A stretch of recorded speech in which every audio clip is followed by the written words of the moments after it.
Assalamualaikum warahmatullahi wabarakatuh. Magandang gabi mga kapatid. So samahan niyo ako at pupunta ako ng grocery para bumili ng lampin ni Bibi dahil naubos. So malapit lang dito sa Superette sa malapit sa amin. So bismillah. So ayan na dito na tayo sa Superette. Bili tayo ng lampin. Sana meron na sila lampin na medium po. Yung malaki sana, yung pang maramihan ng mga 60 pieces ba yun? Ganito po ba?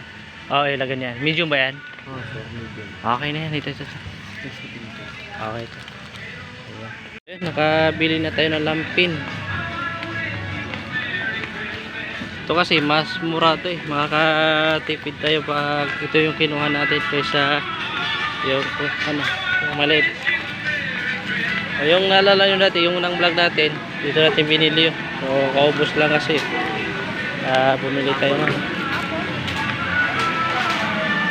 O nakapila na tayo. So pagkatapos natin bumili at didiretso na tayo sa palengke para bumili ng ulam.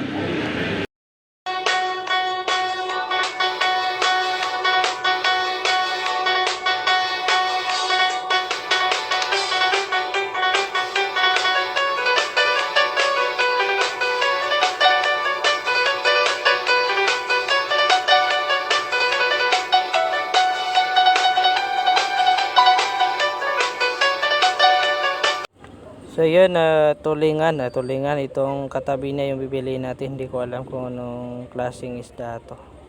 So ito yung bibili natin dahil wala tayong makita na ibang ulam dito. So hanggang dito na lang yung ating video. Assalamualaikum warahmatullahi wabarakatuh.